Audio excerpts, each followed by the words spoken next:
Hello students, आज की class में हम एक इम्पॉर्टेंट कंसेप्ट करेंगे जिसे हम बोलते हैं law of conservation of energy. Law of conservation of energy हमें क्या बताता है? Law of conservation of energy हमें बताता है कि एनर्जी को ना तो आप क्रिएट कर सकते ना आप डिस्ट्रॉय कर सकते। ये कुदरत में, नेचर में हमारे चारों तरफ ऐसे ही घूम रही है जैसे वो है, लेकिन वो वैसे नहीं घूम रही जैसे वो ओरिजिनल थी। कैसे घूम रही है? वो ट्रांसफॉर्म होके घूम रही है। आइए अब मैं अपनी बात को सिंपल शब्दों में समझाती हूँ। हमारा law of conservation of energy बताता है कि एनर्जी को ना हम क्रिएट कर सकते ना हम डिस्ट्रॉय कर सकते, लेकिन एनर्जी को हम ट्रांसफ़र कर सकते हैं। मतलब एनर्जी अपने फॉर्म्स को चेंज कर सकती है, लेकिन बिल्कुल भी हमारी एनर्जी जो है, ऐसा नहीं हो सकता कि एनर्जी बिल्कुल ज़ीरो हो गई है या एनर्जी बिल्कुल एपिटमी पर पहुंच गई है। कैसे? देखिए, ट्रांसफॉर्मेशन ऑफ एनर्जी कैसे होता है। हमने अभी तक के जो वर्क के हमने अपने कंसेप्ट करे, उसमें हमने पढ़ा, दो तरह की एनर्जी पढ़ी हमने, पोटेंशियल एनर्जी और हमारी काइनेटिक एनर्जी। जो हमारी पोटेंशियल एनर्जी होती है, that is the energy possessed by an object due to its position, and kinetic energy is energy possessed by an object due to its motion। उसकी motion या velocity की वजह से होती है। अब मान लीजिए एक किसी के घर की ये छत है, ठीक है, यहाँ पर एक स्टोन रखा है। अब ये स्टोन को आपने नीचे गिराया। जब ये स्टोन यहाँ रखा था तो ये इसकी पोटेंशियल एनर्जी जो थी वो क्या थी? मैक्सिमम थी। पोटेंशियल एनर्जी मैक्सिमम थी। द मोमेंट ये स्टोन गिरना शुरू हुआ, इसकी पोटेंशियल एनर्जी जो थी वो कम होनी शुरू हो गई और काइनेटिक एनर्जी जो कि यहाँ पर जीरो थी वो बढ़नी शुरू हो गई। धीमे धीमे धीमे धीमे धीमे जब ये नीचे आता गया, पोटेंशियल एनर्जी और कम हो गई और काइनेटिक एनर्जी और बढ़ती चली गई। और जब इसने अर्थ को हिट करा, एट दैट पॉइंट उसकी पोटेंशियल एनर्जी जो थी वो ज़ीरो हो गई और उसकी काइनेटिक एनर्जी जो थी वो उसकी मैक्सिमम हो गई। अब जब आप इन अलग अलग कॉम्बिनेशन पर पोटेंशियल एनर्जी और काइनेटिक एनर्जी को ऐड करोगे तो आप देखोगे कि जो फाइनल वैल्यू है टोटल एनर्जी की वो उतनी ही होगी जितनी शुरुआत में थी। वो उतनी इसलिए थी क्योंकि उतनी इसलिए रहेगी क्योंकि एनर्जी को ना हम क्रिएट कर सकते ना हम डिस्ट्रॉय कर सकते। एनर्जी सिर्फ अपनी फॉर्म्स को ट्रांसफॉर्म कर रही है, चेंज कर रही है। इसलिए जितनी भी टोटल एनर्जी है नेचर के अंदर वो उतनी ही है जितनी शुरू में थी, या उसको हम कम या ज़्यादा नहीं कर सकते, बस उसकी फॉर्म्स को चेंज कर सकते हैं। ये तो एक मैंने आपको एक एग्जांपल बताया। इसको हम आगे फर्दर न्यूमेरिकल में भी प्रूव करेंगे कि किस तरह से जब हमारी वेरियस फॉर्म्स ऑफ एनर्जी होती है तो जो टोटल कंबाइंड एनर्जी होती है हमारी वो हमेशा फिक्स्ड रहती है, चेंज नहीं होती। अब हमने कहा कि जो एनर्जी है वो अपनी फॉर्म्स को चेंज कर लेती है। कैसे चेंज कर लेती है? आपने बचपन से पढ़ा कि हाइड्रो इलेक्ट्रिक पावर प्लांट जो होते हैं उसमें हम फ्लोइंग वाटर की एनर्जी से अपनी बिजली को बनाते हैं, पावर को बनाते हैं, पावर को प्रोड्यूस करते हैं।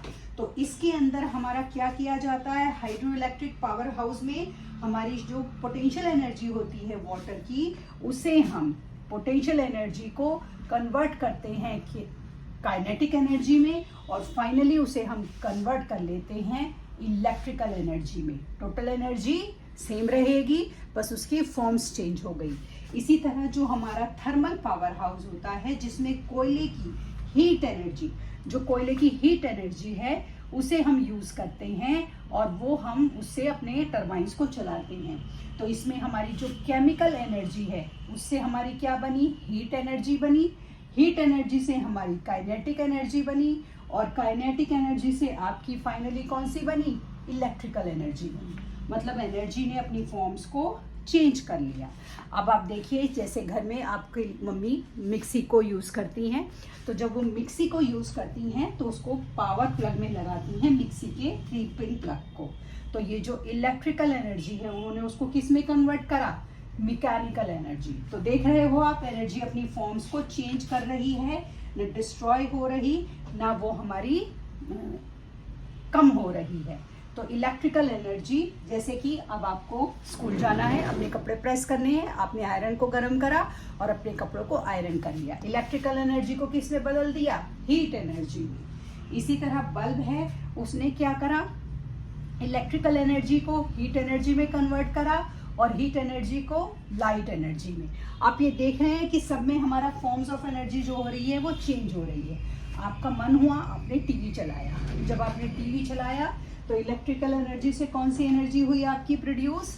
आपकी साउंड एनर्जी प्रोड्यूस हुई। इसी तरह रेडियो से भी आपकी साउंड एनर्जी प्रोड्यूस हुई। इसी तरह कार का इंजन चलाया तो केमिकल एनर्जी से आपकी कौन सी एनर्जी हुई? Heat energy. और फाइनली जब वो चलने लगी, मूवमेंट में आ गई, वेलोसिटी हो गई, काइनेटिक एनर्जी। इसी तरह जो आपकी रिमोट के अंदर सेल है, केमिकल एनर्जी से कौन सी एनर्जी बनी आपकी? Electrical energy. तो हमने क्या सीखा कि जो एनर्जी है, law of conservation of energy, energy को ना हम क्रिएट कर सकते, ना हम क्या कर सकते? डिस्ट्रॉय कर सकते। इसको समझाने के लिए मैं एक बेहद सिंपल एग्जाम्पल आपको ले रही हूँ, उससे आपको बेहतर समझ आएगा। आपने ना घड़ी के पेंडुलम को अपने घरों में अच्छे से देखा होगा।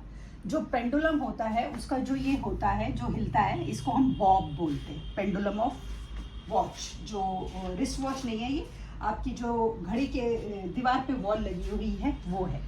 तो ये जो पेंडुलम होता है आपका, ये क्या होता है? ये इस पोजीशन से एक्सट्रीम पोजीशन पे जाता है, इसको हम मीन पोजीशन बोलते हैं। This is known as mean position, ठीक है।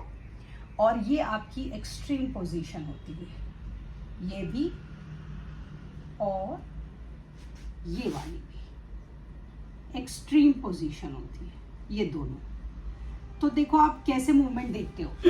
पेंडुलम यहाँ से यहाँ जाता है, फिर वापस आता है, फिर धीमे से यहाँ से यहाँ जाता है, फिर वापस आता है। ये सेम होता है डिस्टेंस। ग्राफ में मेरे से थोड़ा सा कम ज़्यादा हो रहा है, एक्चुअल उसमें ये सेम होता है। तो बेसिकली होता क्या है, जब ये पेंडुलम यहाँ से यहाँ गया तो यहाँ पर जब था तो उसकी काइनेटिक एनर्जी जो थी वो मैक्सिमम थी, ठीक है। अब वो जैसे जैसे बढ़ता गया उसकी काइनेटिक एनर्जी तो कम होती गई और उसकी पोटेंशियल एनर्जी बढ़ती चली गई, ठीक।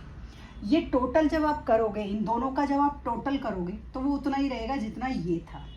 जब ये इस एक्सट्रीम पोजीशन पे पहुंच जाएगा तो यहाँ पर जो पोटेंशियल एनर्जी है वो मैक्सिमम होगा और जो काइनेटिक एनर्जी है वो ज़ीरो हो जाएगा। इसका जो सम रहेगा फिर से फाइनली वो उतना ही रहेगा जितना ये था, ठीक। अब जैसे ये यहाँ से यहाँ आएगा, अब यहाँ से यहाँ आएगा तो अब पोटेंशियल एनर्जी कम होना शुरू हो जाएगा और काइनेटिक एनर्जी बढ़ना शुरू हो जाएगा। धीमे धीमे पोटेंशियल एनर्जी और कम हो जाएगा, काइनेटिक एनर्जी और बढ़ना शुरू हो जाएगा और यहाँ पर फिर से काइनेटिक एनर्जी मैक्सिमम हो जाएगी एक राउंड। अब ये यहाँ से यहाँ गया, अब यहाँ से यहाँ गया तो काइनेटिक एनर्जी कम होना शुरू हुआ और पोटेंशियल एनर्जी बढ़ना शुरू हो गया। धीमे धीमे धीमे पोटेंशियल एनर्जी और बढ़ा, काइनेटिक एनर्जी और कम हुआ। फाइनली पोटेंशियल एनर्जी जो था इस पॉइंट पर, पोटेंशियल एनर्जी जो था उसका मैक्सिमम हो गया और काइनेटिक एनर्जी जो था उसका मिनिमम हो गया। इन सब का टोटल वही रहेगा जो उसका एक्चुअल था। अब जब ये वापस आएगा, पेंडुलम यहाँ से यहाँ आएगा तो फिर से हम देखेंगे कि इसकी काइनेटिक एनर्जी बढ़नी शुरू हो जाएगी और पोटेंशियल एनर्जी इसकी रिड्यूस होनी शुरू हो जाएगी। तो ये एक ऐसा एग्जाम्पल है जिसे आप अपने घर में घड़ी के पेंडुलम में भी देख सकते हो। ये हमें क्या बताता है? ये हमें बताता है कि एनर्जी जो है अपनी फॉर्म्स को चेंज कर रही है। एक घड़ी में हमारा जितनी बार भी वो पेंडुलम मूव कर रहा है, हमारा पोटेंशियल एनर्जी और काइनेटिक एनर्जी का कॉम्बिनेशन चेंज हो रहा है। क्यों चेंज हो रहा है? क्योंकि एनर्जी अपनी फॉर्म को चेंज कर रही है, लेकिन जो टोटल एनर्जी एग्जिस्ट कर रही थी वो उतनी ही रहेगी। यहाँ पर काइनेटिक एनर्जी मैक्सिमम है तो वो उतनी रहेगी, यहाँ पर पोटेंशियल एनर्जी जितनी मैक्सिमम थी वो उतनी ही रहेगी। तो ये हमें बताता है कि एनर्जी को ना हम क्रिएट कर सकते ना हम डिस्ट्रॉय कर सकते, लेकिन एनर्जी अपनी फॉर्म्स को चेंज करती रहती है। तो ये एनर्जी का हमारा हम बोल सकते हैं मैजिक है कि आप उसको डिस्ट्रॉय नहीं कर सकते। And this magic of energy is known as law of conservation of energy. अब हम इस एनर्जी के न्यूमेरिकल्स करेंगे जो कि हम अगली क्लास में करेंगे। तब तक के लिए शुभ रात्रि।